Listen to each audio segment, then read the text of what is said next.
Michel Onfray, on le comprend vite en l'écoutant, est un extraordinaire pédagogue qui fait de la philosophie un outil pour mieux construire sa vie. Un chantier dont l'architecture se dessine dans les nombreux livres, mais aussi avec son projet d'université populaire. Après 20 ans d'enseignement dans un lycée technique, le philosophe quitte l'Éducation nationale en 2002 pour se consacrer à un projet pédagogique ouvert et démocratique. À l'abri de la forteresse de Caen, chef-lieu de la Basse-Normandie, Onfray plante une graine, offre une autre façon de voir l'enseignement, élève, pourrait-on dire, ses auditeurs. Alors, pour qu'on se comprenne bien, le concept d'université populaire par rapport à l'université traditionnelle, on comprend d'abord qu'on n'a pas besoin de faire d'examen pour entrer, qu'on n'a pas de notes, mais ça s'appelle toujours l'université quand même. Mais populaire. Mais populaire. Ça change tout. Parce que ça paraît un oxymore, comme on dit en littérature, c'est-à-dire une contradiction, université populaire. Parce que l'université, elle est plutôt élitiste.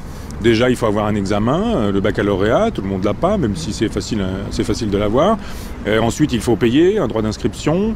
Ensuite, il faut être plutôt jeune, c'est-à-dire on a son bac et 3 mois plus tard, on s'inscrit. C'est difficile quand on a 50 ans, 60 ans de rentrer à l'université. Donc, il n'y a pas de contrôle de connaissances qui pourrait vous faire craindre d'aller au cours parce que vous pourriez être ridicule en rendant une mauvaise copie. On ne distribue pas de diplôme, enfin donc c'est totalement libre.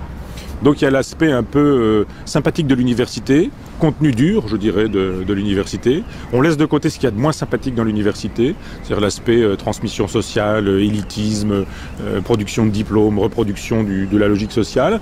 On garde dans le café philo ce qu'il y a de plus intéressant, c'est-à-dire la liberté d'entrer, de sortir, d'aller, de venir.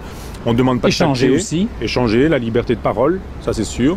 Et puis on garde ce qu'il y a on garde ça, puis on supprime ce qu'il y a de moins intéressant dans le café philo, c'est-à-dire l'aspect happening, bazar, voire bordel, où chacun improvise. Et c'est ce mixte de ce qu'il y a de meilleur dans l'université populaire, la première heure, et dans ce qu'il y a de plus intéressant dans le café philosophique, la deuxième heure, qui nous permet avec une séance d'université populaire de faire l'université populaire.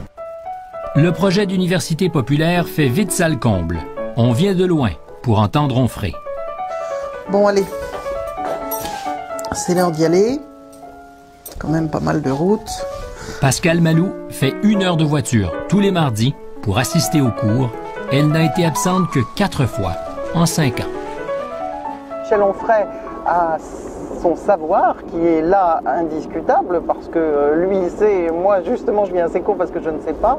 Mais en revanche, quand il y a des opinions par rapport à un sujet, quel qu'il soit, je ne suis pas forcément d'accord. Et si vous voulez un exemple, je ne suis pas d'accord avec lui concernant les enfants. Moi, je trouve que d'avoir des enfants, ça a été une énorme joie pour moi. Bon, pour Michel, avoir des enfants n'est pas ce qu'il y a d'essentiel dans la vie.